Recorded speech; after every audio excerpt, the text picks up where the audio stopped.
Hello दोस्तों, आज हम लोग एडमिशन ऑफ पार्टनर का पहला सम सॉल्व करने के लिए जा रहे हैं। तो चलिए शुरू करते हैं। क्वेश्चन नंबर 2 लिख के दिया है यहाँ पे। तो लिखा कि Hansa and Kavya share profit and losses in the ratio of 3:2 respectively. तो हंसा और काव्या नाम के दो पार्टनर्स हैं जिनका बिजनेस में प्रॉफिट शेयरिंग रेशियो है 3:2। तो ये 3:2 इनका ओल्ड रेशियो हो जाएगा। And their balance sheet as on 31 March 2023 was as under. Liabilities लिख के दिए, अमाउंट लिख के दिए, असेट लिख के दिए, अमाउंट लिख के दिए। लाइबिलिटीज़ का मतलब होता है क्रेडिट और असेट्स का मतलब होता है डेबिट। क्योंकि बेसिकली आमतौर पे आपने देखा रहेगा कि पहले डेबिट आता है फिर क्रेडिट आता है, बट बैलेंस शीट में उल्टा होता है। लाइबिलिटीज़ हमेशा क्रेडिट कहलाता है और असेट्स हमेशा डेबिट कहलाता है। तो डिस्कस करते हैं कौन सा आइटम कहाँ पे जाएगा। तो उसको स्टार्ट करने के पहले मैं आप लोगों को बता दूं कि एडमिशन ऑफ पार्टनर के सम को सॉल्व करने के लिए टोटल हम लोग को 5 घर बनाना है। तो सबसे पहला revaluation account, partners capital account, balance sheet statement, cash bank account and goodwill account. तो आप लोग ऐसा समझो कि रिवैल्यूएशन में तो कुछ नहीं आएगा। ऐसा समझो पार्टनर्स कैपिटल में क्या आएगा कि पार्टनर्स से रिलेटेड जो भी इंफॉर्मेशन हो वो पार्टनर्स कैपिटल में आएगा। बैलेंस शीट से मतलब लाइबिलिटीज से रिलेटेड और असेट से रिलेटेड जो आइटम रहेगा बैलेंस शीट में आएगा। कैश बैंक से रिलेटेड जो आइटम रहेगा कैश बैंक में आएगा और गुडविल से रिलेटेड जो आइटम रहेगा गुडविल में आएगा। तो आप लोगों को मैं जो बात बोलूँ वो याद रखो। तो जिसका घर बनाया है उसका पैसा उसके घर में, और जिसका घर नहीं बनाया है उसका पैसा उसी के घर में। मैंने ये क्या बोला शायद आपको नहीं समझेगा, अब मैं आपके एक एक करके बताऊंगा तो आपको समझ में आएगा। ठीक है, लेट्स स्टार्ट। तो सबसे पहला लिख के दिया बिल्स पेबल। तो ज़रा चेक कर लेते कि मैं कोई बिल्स पेबल नाम का कोई घर बना रहा हूँ क्या। जैसे मैंने यहाँ पे 5 नाम लिख के दिया, revaluation account, partners capital account, balance sheet statement, goodwill account, cash bank account. इनों में चेक करो कि ज़रा आपको बिल्स पेबल करके ऐसा कुछ लिख के दिया है क्या, नहीं लिख के दिया है। तो जब नहीं लिख के दिया मतलब हमें नहीं बनाना है, तो जो आइटम आपको जहाँ पे लिख के दिया आपको वहीं पे लिखना पड़ेगा। तो बिल्स पेबल आपको लाइबिलिटीज़ में लिख के दिया इसलिए वो लाइबिलिटीज़ में रिकॉर्ड होगा। फिर इसके बाद में लिख के दिया रिजर्व फंड। तो रिजर्व फंड का मतलब क्या होता है कि पार्टनर्स को हर साल जो भी प्रॉफिट होता है, आप लोग ऐसा समझें यहाँ पे कि पार्टनर्स को हर साल जो भी प्रॉफिट होता है उस प्रॉफिट में से थोड़ा थोड़ा थोड़ा थोड़ा करके पैसा साइड में निकाल के रखते हैं। तो जो साइड में निकाला हुआ पैसा रहता है ना, उसी को आप लोग रिजर्व फंड बोल सकते हैं या जनरल रिजर्व बोल सकते हैं। तो साइड में रखा हुआ पैसा किसका होगा, पार्टनर्स का होगा, इसलिए इसका जवाब आएगा पार्टनर्स कैपिटल। मतलब समझो कि reserve in fund partners capital में जाएगा।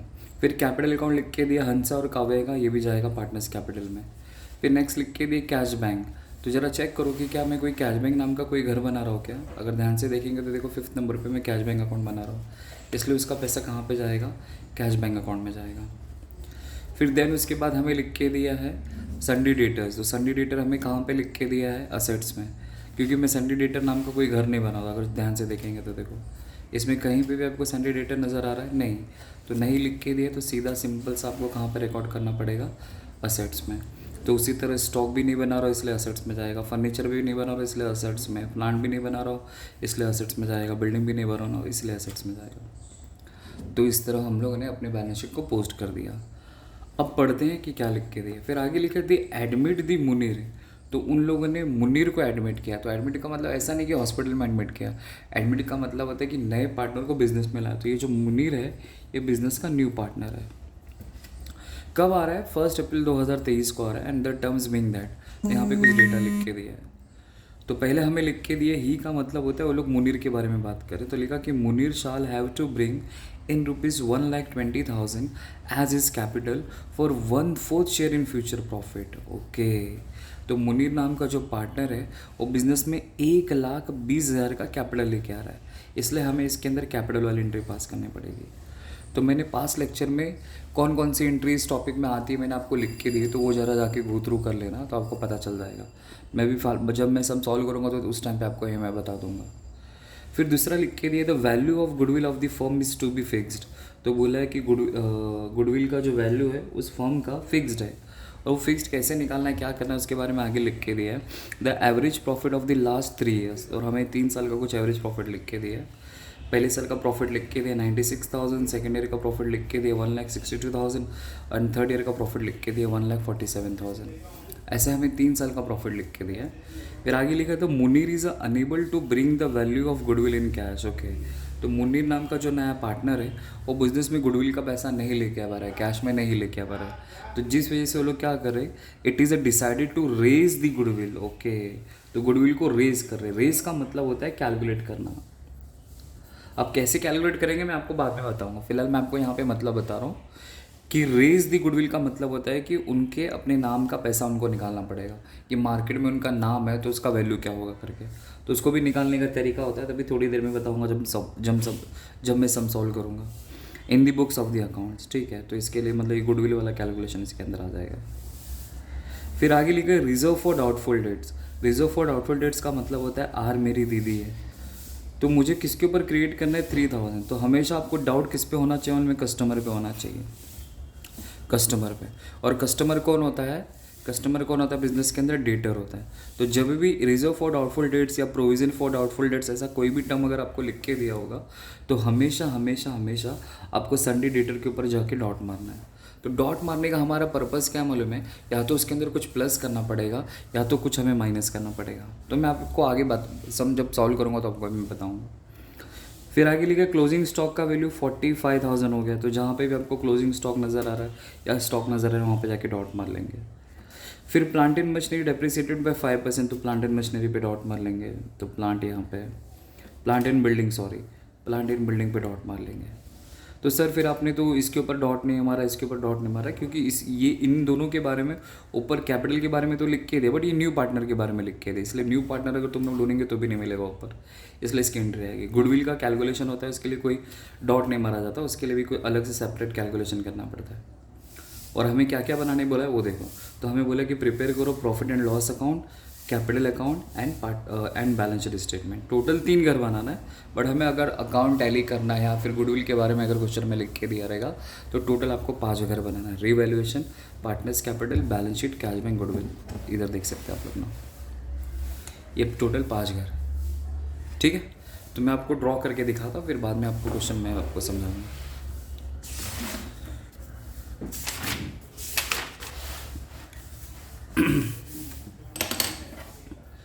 तो पहले आपको ऊपर लिखना है टॉप पे, in the books of partnership form, in the books of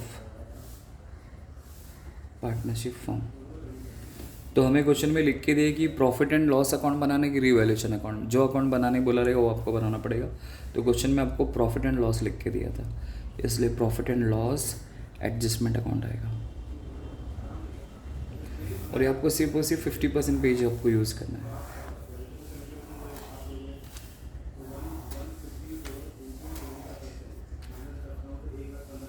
तो पर्टिकुलर्स रुपीज़ ये आपका क्रेडिट साइड और ये आपका डेबिट साइड। दूसरा हमारा आएगा partners capital account, partners capital account.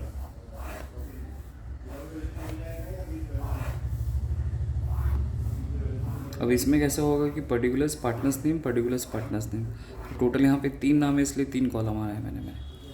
तो सबसे पहला पर्टिकुलर्स, फिर क्वेश्चन में अगर आप लोग ध्यान से देखेंगे तो आपको क्वेश्चन में पता चलेगा कि टोटल 3 पार्टनर्स है। तो देखो यहाँ पे लिख के दिए, एक हंसा, काव्या और तीसरे मुनीर, या फिर ऊपर भी लिख के दिया रहता है हंसा, काव्या, और नया पार्टनर के बारे में आपको नीचे लिख के दिया रहता है, इन तीनों का नाम आएगा। तो आएगा हंसा, काव्या, मुनीर, पर्टिकुलर्स, हंसा, काव्या, मुनीर, ये क्रेडिट और ये डेबिट। फिर उसी तरह हमें तीसरा अकाउंट प्रिपेयर करना है जिसका नाम है balance sheet statement.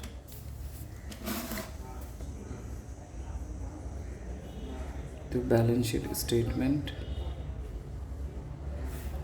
As on, नया पार्टनर जब आएगा उसका डेट, तो क्वेश्चन में लिख के दिया 1 अप्रैल 2003, और आपको बैलेंस शीट फुल पेज के लिए ड्रॉ करना है।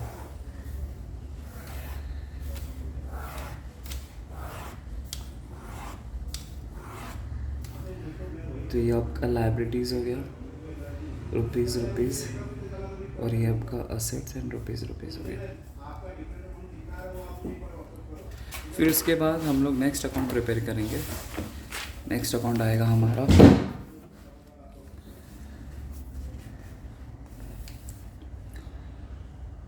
Goodwill account.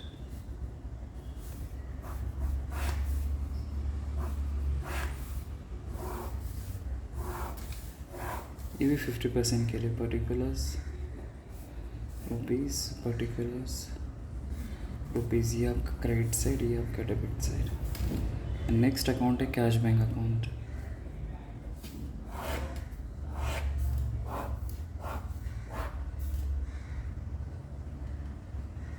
Particulars rupees, rupees, ये आपका क्रेडिट और ये डेबिट। तो टोटल इस तरह आपको 5 घर बनाने हैं और मैं नेक्स्ट पेज पे अब यहाँ पे वर्किंग नोट बना रहा हूँ।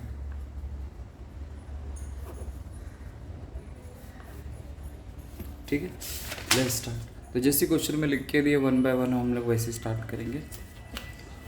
तो देखो सबसे पहला हमें यहाँ पे लिख के दिया है लायबिलिटीज़।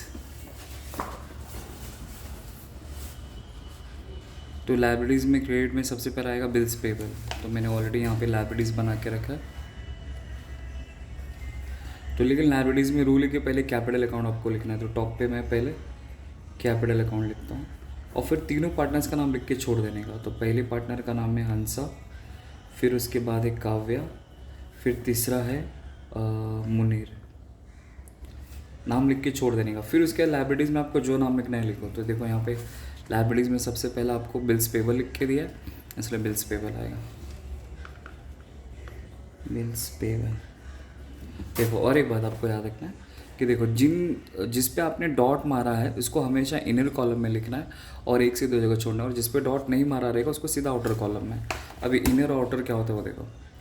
ये जो पहला कॉलम होता है उसको कहते हैं इनर कॉलम, और जो दूसरा कॉलम होता है उसे कहते हैं आउटर कॉलम।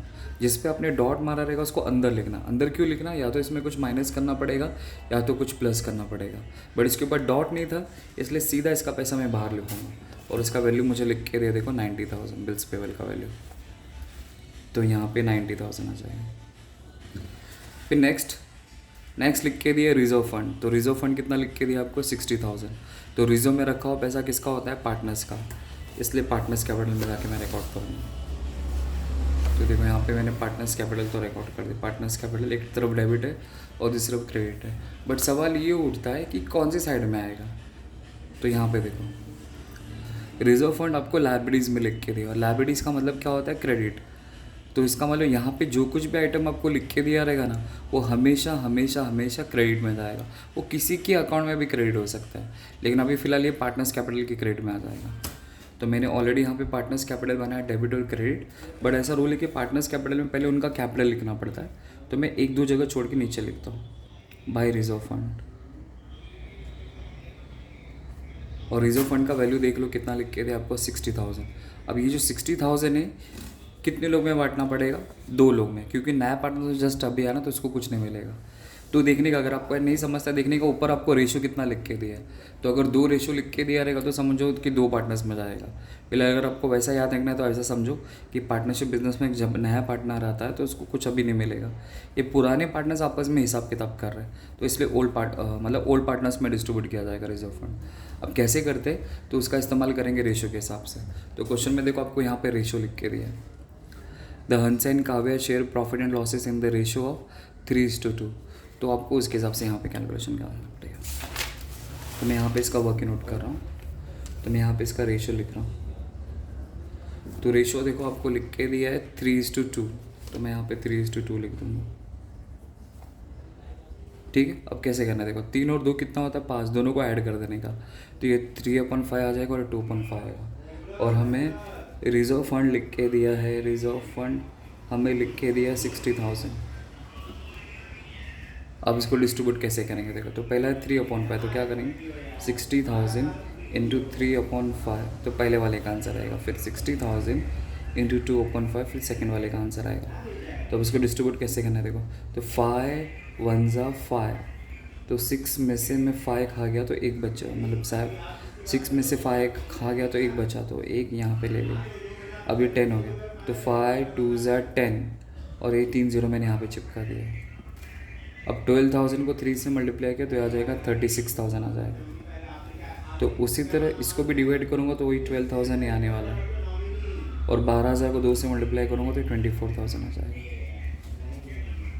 मतलब ये सेम इसको डिवाइड किया तो वही आएगा, तो यहाँ पे वही आने वाला है। तो 12 2 जा 24, 3 0 बचा, 3 0 चिपका दिया। सेम यहाँ पे मैंने वैसे ही किया। 12 3 जा 36, 3 0 बचा, यहाँ पे लिख दिया बस। अब मैं ये वैल्यू को यहाँ पे रिकॉर्ड कर दूँगा पार्टनर्स कैपिटल में जाके। तो पार्टनर्स कैपिटल में जाके मैं यहाँ पे लिख दूँगा पहले वाले का वैल्यू कितना है देखो 36,000, इसका 24,000। तो यहाँ पे 36,000 आएगा और यहाँ पे 24,000 आएगा और इधर डैश हो गया। नेक्स्ट देखो, नेक्स्ट हमें लिख के दिया है कैपिटल अकाउंट। तो हंसा और काव्य का कैपिटल है 2,16,000 एंड 1,44,000। तो इनका पैसा पार्टनर्स कैपिटल में जाएगा, बट कौन सी साइड में जाएगा? क्रेडिट में जाएगा। क्यों क्रेडिट में जाएगा? क्योंकि लायबिलिटीज़ में जो कुछ भी लिख के दिया रहता है तो हमेशा क्रेडिट में जाता है, इसलिए पार्टनर्स कैपिटल के क्रेडिट में मैं गया। और आपको हमेशा उनकी जब भी आप उनके अकाउंट में जाएंगे हमेशा आप स्वागत बीडी से करेंगे। बीडी का मतलब होता है ओपनिंग बैलेंस, तो आपको लिखना है बाय बैलेंस बीडी। और तो हंसा का कैपिटल अगर आप देखेंगे तो हंसा का कैपिटल आपको 2,16,000 नज़र आता रहेगा और काव्या का 1,44,000। तो जो वैल्यू है यहाँ पे लिख दूंगा मैं, तो 2,16,000 एंड 1,44,000 और फिर यहाँ पे डैश हो गया। अब उसके बाद हम लोग जंप करेंगे। तो इस तरह मैंने लायबिलिटीज़ को पोस्ट कर दिया, लायबिलिटीज़ को। अब लायबिलिटी होने के बाद अब असेट्स का नंबर आएगा। तो असेट में सबसे पहला लिख के दे कैश एट बैंक। तो ये कैश बैंक में जाएगा, बात तो सही है। देखो मैंने यहाँ पे घर भी बनाया है कैश बैंक का, कैश बैंक में जाएगा, बात तो सही है। लेकिन सवाल ये उठता है कि वो डेबिट में जाएगा कि क्रेडिट में जाएगा। तो वो चेक करने के लिए आपको क्या करना पड़ेगा में, देखो यहाँ पे असेट। तो असेट्स का मतलब क्या होता है? डेबिट। तो यहाँ पे जो कुछ भी आइटम रहेगा हमेशा डेबिट में जाएगा। तो जब आप कैश के घर में जाओगे तो हमेशा आपको बीडी से स्वागत करने का है, इसलिए जब डेबिट में लिखेंगे तो क्या लिखेंगे मालूम है? To balance BD, to balance BD. क्योंकि डेबिट में 2 से स्टार्ट करते हो, क्रेडिट में बाय से स्टार्ट करते हैं। और उसका जो पैसा रहेगा वो लिख देंगे। तो उसका पैसा कितना है यहाँ पे देखो 1,500। तो यहाँ पे 1,500 लिख देंगे। फिर उसके बाद देखेंगे तो संडे डेटर, तो संडे डेटर आएगा असेट्स में, स्टॉक आएगा असेट्स में। तो ये सारी की सारी असेट, बट उस पर डॉट है, तो जिस पे डॉट मारा रहेगा उसको इनर कॉलम में लिखेंगे और 1 से 2 जगह छोड़ देंगे। तो संडे डेटर जाएगा असेट्स में। तो यहाँ पे लिख देता हूँ संडे डेटर,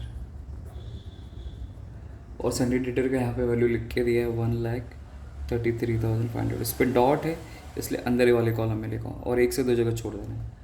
नेक्स्ट है स्टॉक, तो उसका भी वैल्यू वही आएगा 50। नहीं इस पर डॉट नहीं है ना, हाँ नहीं उस पर भी डॉट है, तो 51,000 यहाँ पे आ जाएगा। फिर उसके बाद है फर्नीचर, और फर्नीचर पे डॉट नहीं है तो सीधा आउटर कॉलम में जाएगा 72,000।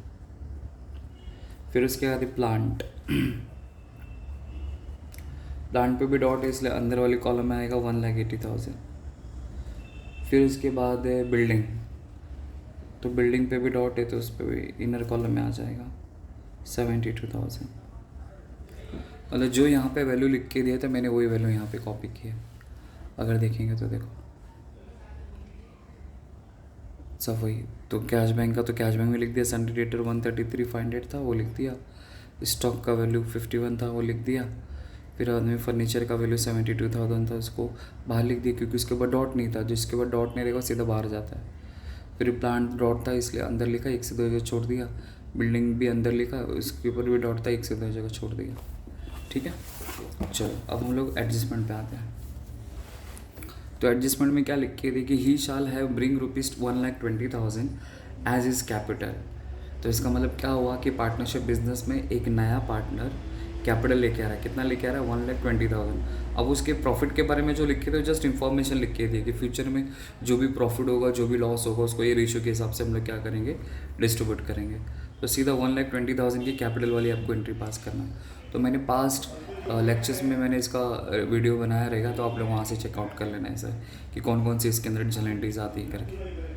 तो he shall have bring ₹1,20,000 as is capital, इसलिए कैपिटल वाली एंट्री पास करेंगे। तो कैपिटल वाली एंट्री कहाँ पे पास करना? आपको वर्किंग नोट में पास करना है। तो मैंने ऑलरेडी यहाँ पे वर्किंग नोट बनाया है, यहाँ पे रिकॉर्ड कर लेंगे। तो कैश बैंक ना, तो पैसा आएगा बिजनेस में, इसलिए आपको एंट्री पास करना है कैश बैंक अकाउंट डेबिट। और बिजनेस में कौन पैसा कंट्रीब्यूट कर रहा है, कौन इन्वेस्ट कर रहा है? नया पार्टनर। तो नए पार्टनर का नाम क्या है? मुनीर, इसलिए मुनीर कैपिटल अकाउंट आएगा। तो नए पार्टनर ने देखो बिजनेस में कैपिटल कितना लाया, तो नए पार्टनर ने बिजनेस में कैपिटल आया 1,20,000, तो इसलिए दोनों तरफ 1,20,000 1,20,000 लिखेंगे, तो यहाँ पे भी 1,20,000 और यहाँ पे भी 1,20,000 रिकॉर्ड कर देंगे। बस नाउ अब इसका लेजर पोस्टिंग। तो कैश बैंक कहाँ पे लिखा है? डेबिट में लिखा है ना। तो आपको क्या करना है, कैश बैंक के डेबिट में जाना है और सामने वाले का नाम, सामने वाला ना अपोजिट नेम आपको रिकॉर्ड करना है। तो मैं कैश बैंक के डेबिट में जाऊँगा। तो देखो मैंने यहाँ पे कैश बैंक बनाया, ये उसका डेबिट साइड, तो सामने वाले अपोजिट का नाम आएगा to Munir capital account, Munir capital account 1,20,000 हो गया। फिर उसके बाद इसका नंबर हो गया, अब इसका नंबर। अब कैश बैंक डेबिट में था इसलिए कैश बैंक के डेबिट मिलेगा। अब जिसके आगे 2 का टैग लगता है मतलब क्रेडिट हो गया, और मुनीर बिजनेस का पार्टनर हो गया, इसलिए पार्टनर्स कैपिटल की क्रेडिट में जाऊंगा और सामने वाले का नाम लिखाऊंगा। तो सामने वाला कौन है? Cash bank. तो ये पार्टनर्स कैपिटल का क्रेडिट साइड हो गया। मैं यहाँ पे लिख दूंगा बाय कैश बैंक अकाउंट, और सीधा मुनीर में लिख दूंगा वैल्यू इसका। मुनीर इसका कितना? 1,20,000, तो 1,20,000 हो गया, जिसकी कॉलम में लिख दिया है। चलो नेक्स्ट क्या लिखा देखो, पहला एडजस्टमेंट हमारा हो गया। फिर नेक्स्ट है the value of the goodwill of the firm is to be fixed at the average profit for the last 3 years. तो पिछले 3 साल का मुझे एवरेज प्रॉफिट निकालना और उसके बेसिस पे मुझे गुडविल निकालना, और यहाँ पे डेटा लिख के दिया है 1920 का प्रॉफिट इतना है, 2021 का प्रॉफिट इतना है, 21-22 का प्रॉफिट इतना है। तो इसको सिखाते इसको वैल्यू कैसे करते हो देखो।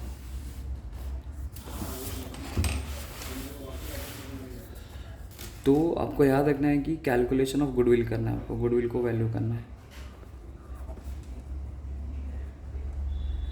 तो गुडविल को वैल्यू करने के लिए उसका फॉर्मूला होता है average profit into number of years purchase, number of year purchase. तो एवरेज प्रॉफिट कैसे मिलेगा? तो मैं यहाँ पे नीचे लिख रहा हूँ। तो एवरेज प्रॉफिट अगर मुझे निकालना है, तो एवरेज प्रॉफिट को निकालने के लिए फॉर्मूला होता है total profit divided by number of years.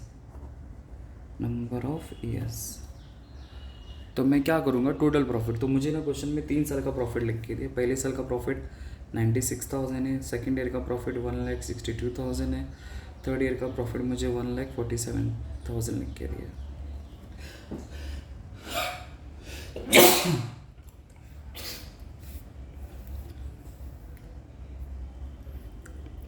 फिर आपको 3 से डिवाइड कर देना, क्योंकि यहाँ पे 3 साल का प्रॉफिट लिख के दिया 3 से।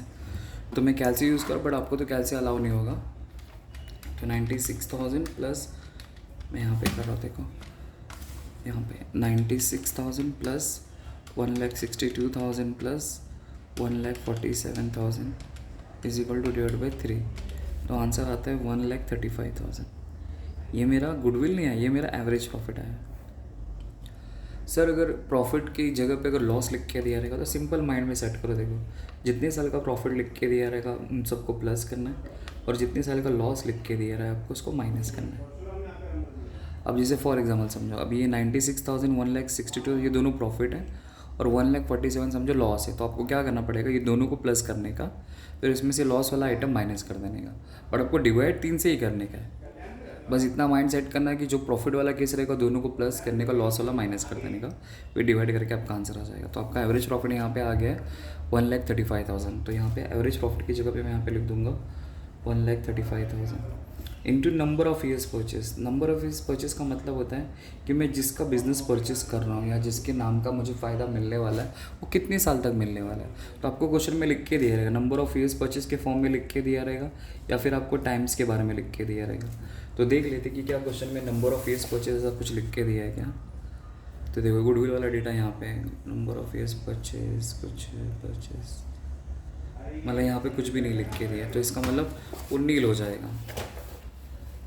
मतलब ये कुछ है ही नहीं, मतलब समझो ये आएगा ही नहीं। तो इसका मतलब मेरा फाइनल आंसर आ जाएगा 1,35,000। ये गुडविल आ गया, ये गुडविल लेकिन तीनों पार्टनर्स का है। अब यहाँ पे उसके बारे में क्या बोला वो देखो।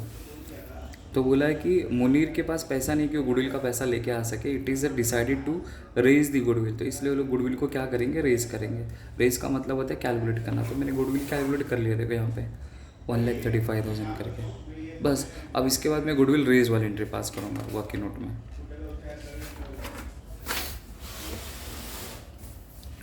तो अब नेक्स्ट मैं गुडविल रेज्ड की एंट्री पास करूँगा। तो गुडविल रेज्ड की मैंने एंट्री क्या लिख के दिया मालूम है, गुडविल अकाउंट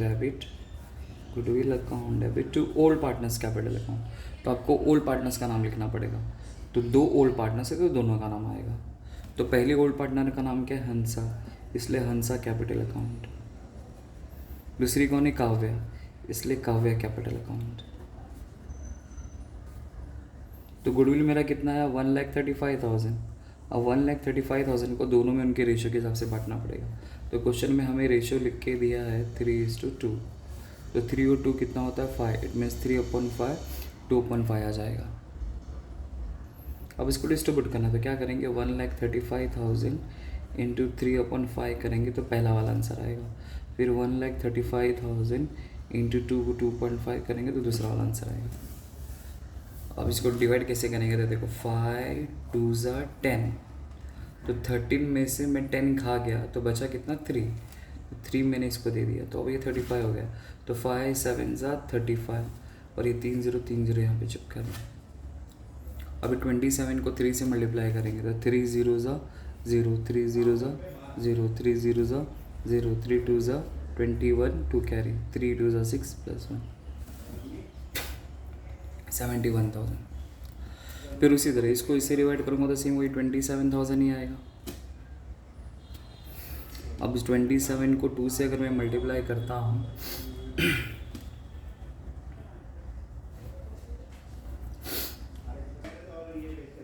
तो 54 आता है। तो 54 फिर 000 हो गया। तो मैं यहाँ पे लिख दूंगा। तो हंसा मतलब जिसका पहला नाम रहेगा उसका पहला वैल्यू आएगा। तो यहाँ पे आ जाएगा 71,000 और यहाँ पे आ जाएगा 54,000। बस अब इसको आपका लेजर पोस्टिंग करना है। तो लेजर पोस्टिंग कैसे करेंगे, गुडविल मैंने कहाँ पे लिखा है, डेबिट में लिखा है, इसलिए मैं क्या करूँगा, गुडविल के डेबिट में जाऊँगा और सामने वाले का नाम, सर सामने तो 2 नाम है तो दोनों का नाम आ जाएगा। तो गुडविल के डेबिट में जाऊँगा, देखिए गुडविल के डेबिट में जाऊँगा, दोनों का नाम सामने, तो आएगा to Hansa capital account to Kavya capital account.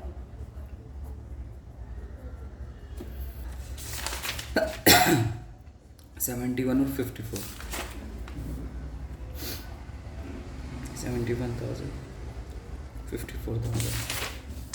तो इसका नंबर हो गया। अब इन दोनों का नंबर, अब ये 2 लिखा मतलब ये क्रेडिट हो गया बराबर, और ये दोनों पार्टनर हो गए। तो पार्टनर्स कैपिटल के क्रेडिट में जाऊँगा। तो देखो ये मेरा पार्टनर्स कैपिटल का क्रेडिट साइड हो गया। मैं यहाँ पे लिखूँगा बाय, सामने वाले का नाम तो गुडविल अकाउंट, और दोनों का वैल्यू यहाँ पे लिख दूंगा। तो पहले का कितना था, 71 और 54, तो 71,000 54,000 हो गया। तो इस तरह हमने सेकेंड एडजस्टमेंट भी सॉल्व कर लिया। अब देखो थर्ड वाला, अब उसके बाद तो सब इजी रहेगा। उसके बाद लिखा reserve for doubtful debts to be created at 3,000। तो मतलब रिजर्व फॉर डाउटफुल डेट्स का मतलब होता है कि मुझे किसी के ऊपर डाउट है कि मुझे मेरा पैसा नहीं मिलने वाला है। तो कितना पैसा नहीं मिलने वाला है, 3,000। तो आपको हमेशा डाउट कस्टमर के ऊपर करना है, और कस्टमर का मतलब क्या होता है, संडे डेटर। तो 1,33,500 में से आपको माइनस कर देना है, क्योंकि आपको पैसा नहीं मिलने वाला है। तो देखो, तो यहाँ पे मैंने असेट लिखा है, यहाँ से माइनस करूँगा, माइनस आर मेरी दीदी है, मतलब RDD आपको लिखना है 3,000। तो आपका आंसर आएगा 1,30,500। RDD आपको ऑलवेज माइनस करना है, और जब आपके असेट्स का वैल्यू अगर कम हो जाएगा तो आपके लिए दुख की बात है। अगर कभी भी अगर दुख होगा तो आपको क्या करना है, रीवैल्यूएशन के या प्रॉफिट एंड लॉस अकाउंट के डेबिट में लिखना है। तो यहाँ पे आ जाएगा to sundry debtor account. RDD भी लिख सकते हो, सन्डी डेटर भी लिख सकते हो, आपके ऊपर है। कितना कम हो इतना लिखना है। जो स्कॉलर लोग रहते हैं ना, वो लोग क्या करते हैं मालूम है, कि माइनस करके जो आंसर आता है ना वो लिखते हैं। तो ऐसा बिल्कुल मत करना। आप कितना माइनस कर रहे हो और कितना प्लस कर रहे हो वही आपको रिवैल्यूएशन अकाउंट में रिकॉर्ड करना है। ठीक है, नेक्स्ट। और आपको हमेशा इस बात का भी ख्याल रखना है कि हमेशा आपको एडजस्टमेंट को 2 इफेक्ट देने का। आगे लिखा था closing stock is valued at ₹45,000। मतलब अभी क्लोजिंग स्टॉक का वैल्यू 45,000 हो गया, ओके। तो पहले कितना था वो चेक कर लो, 51 था। तो 51 से 45 हो गया, मतलब असेट्स का वैल्यू कम हो गया। तो कितना कम हो गया, 6,000 कम हो गया। तो जब किसी असेट्स का वैल्यू कम होता है ना, आपको याद रखना कि जब किसी असेट्स का वैल्यू कम होता है तो उसे कहते हैं उसे डेप्रिसिएशन हो गया है, मतलब उसका डेप्रिसिएशन है। और जब किसी असेट्स का वैल्यू इंक्रीज होता है तो उसे कहते हैं एप्रिसिएशन। तो यहाँ पे तो वैल्यू कम हो रहा है इसलिए डेप्रिसिएशन आ जाएगा। सिर्फ आरडीडी में आपको वो लिखना है क्योंकि वो इंसान है ना, इसीलिए। तो आपको क्या करना है, स्टॉक माइनस डेप्रिसिएशन 6000, तो ये आ जाएगा आपका 45,000। अब आपको ऑन द स्पॉट आपको सेकंड इफेक्ट सोचने का है, मतलब आपको ये सोचना है कि खुशी की बात है दुख की बात है। तो सिर्फ 51 था, 6000 कम हो गया तो मेरे लिए दुख की बात है, दुख रहेगा तो प्रॉफिट एंड लॉस या रिवैल्यूएशन के डेबिट में आ जाएगा। तो 2 यहाँ पे आ जाएगा, टू स्टॉक अकाउंट 6000। जितना आप माइनस करोगे जितना प्लस करोगे आपको वही रिकॉर्ड करना है। वरना कुछ लोग गलती क्या करते हैं मालूम है, ये माइनस करके जो आंसर आता है ना वो रिकॉर्ड करते हो। तो ये गलती प्लीज़ मत करना। कितना आप माइनस करो कितना प्लस करो जस्ट वही आपको रिकॉर्ड करना है, ठीक है। चलो अब हम लोग मूव ऑन करते हैं एडजस्टमेंट नंबर 5 पे, लास्ट वाला। तो लास्ट वाला क्या लिखा है देखो, plant and building is to be depreciated by 5%। Okay, तो प्लांट और बिल्डिंग का डेप्रिसिएट करने वाला है 5%। डेप्रिसिएशन का मतलब होता है कम करना, तो प्लांट का 5% कम करना। तो देखो प्लांट कितना है 1,80,000, तो 1,80,000 का 5%,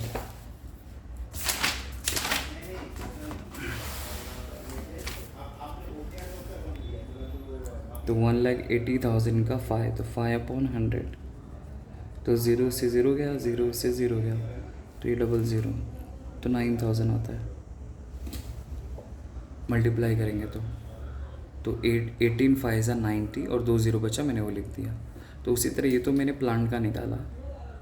अब उसी तरह आपको किसका निकालना है, बिल्डिंग का भी निकालने वाला ना। देखो बिल्डिंग का 5% आपको निकालने वाला है, और बिल्डिंग का वैल्यू देखो यहाँ पे कितना लिख के दिया है 72,000।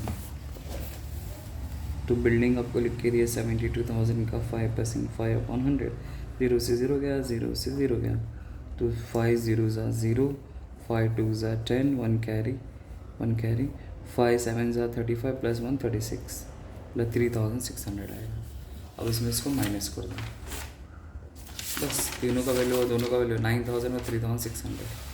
तो देखो यहाँ पे असेट्स में गया, मैं यहाँ पे लिख दूँगा प्लांट माइनस डेप्रिसिएशन 9,000, तो माइनस करने के बाद आएगा ये 1,71,000। फिर बिल्डिंग माइनस डेप्रिसिएशन 3,600, तो ये आ जाएगा 68,400। बस अब ऑन द स्पॉट आपको इसका सेकंड इफेक्ट सोचना है कि आपके असेट्स का वैल्यू वापस कम हो गया। तो अगर असेट्स का वैल्यू कम होगा तो आपके लिए दुख की बात है, दुख मतलब लॉस। तो लॉस होगा तो आपको रिवैल्यूएशन के डेबिट में ही रिकॉर्ड करना है, इसलिए टू प्लांट अकाउंट।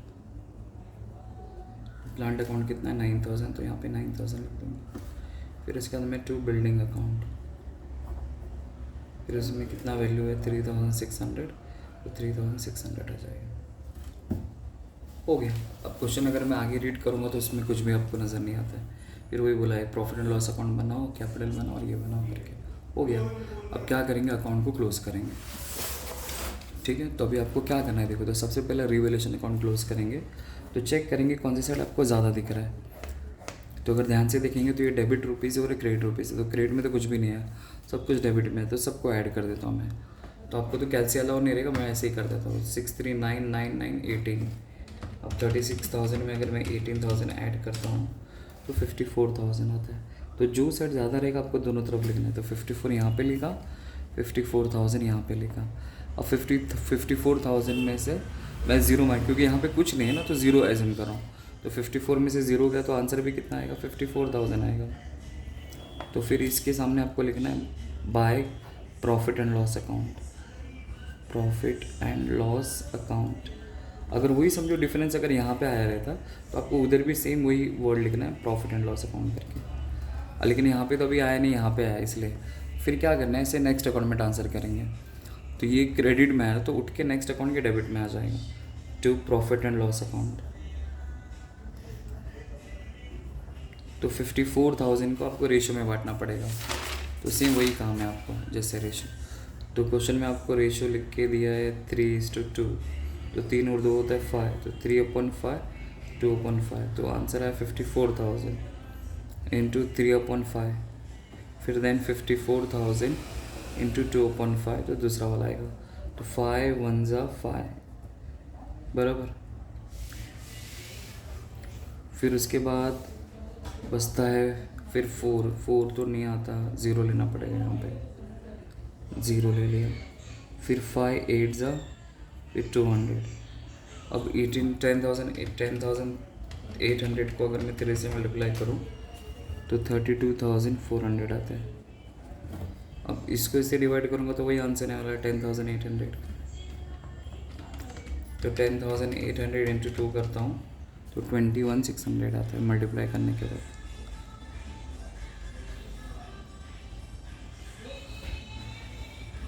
ये आपको समझा कैसे मैंने किया?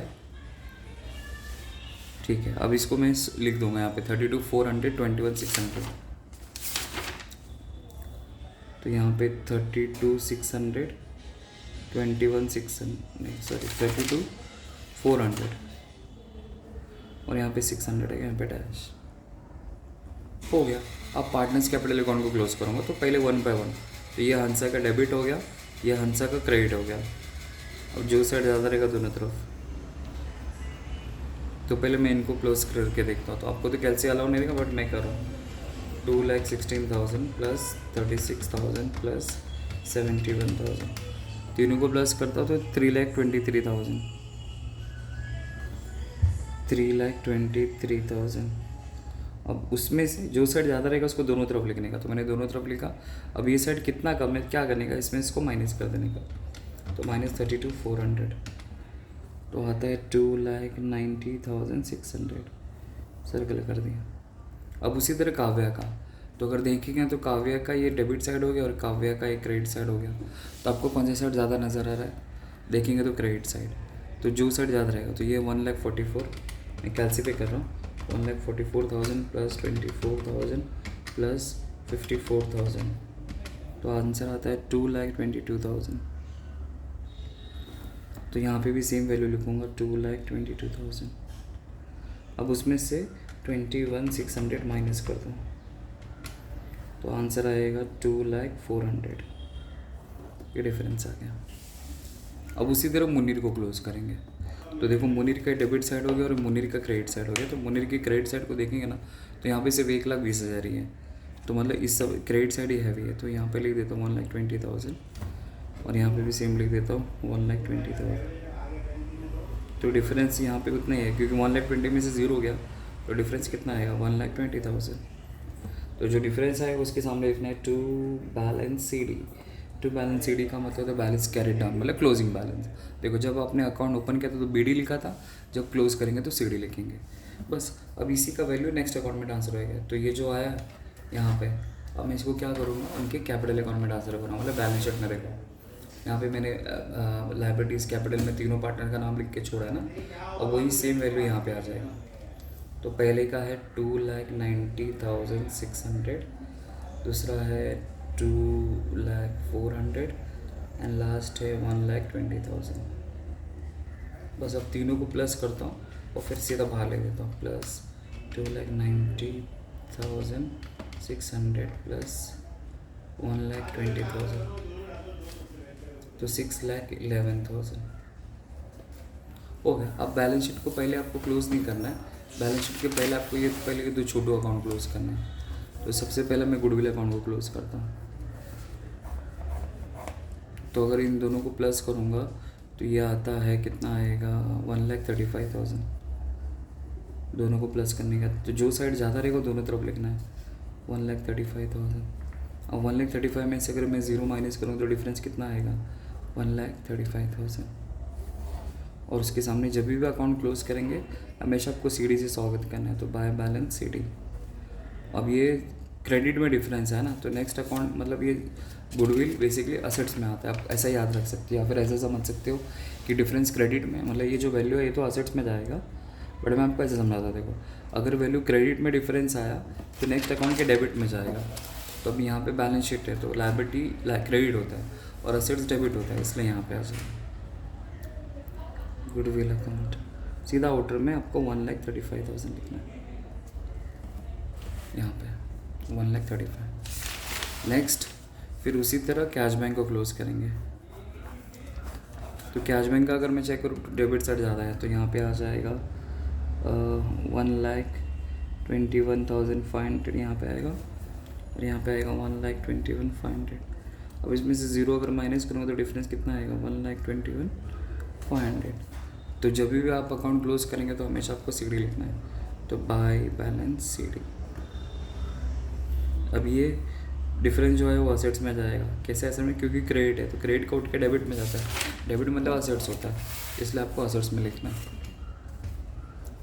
Assets sorry cash in hand, और सीधा आपको वैल्यू लिखना है 1,21,500। 1,21,500 हो गया। अब अकाउंट को क्लोज करता हूँ मैं। अब देखो क्या करना है, तो पहले चेक करते हैं, पहले इसका तो प्लस 90,000, तो ये आता है 7,01,000। अब उसी तरह इसको क्लोज करता हूँ, तो कैसे करूँगा, 1,30,500, और ये आउटर कॉलम आपको ओनली क्लोज करना है, तो 1,30,500 plus 45,000 plus 72,000 plus 1,71,000 plus 68,400 plus 1,35,000 plus 21,500 plus, तो आता है 7,43,400। और यहाँ पे हमारा आंसर गलत आ रहा है, तो हमने कुछ मिस्टेक किया है।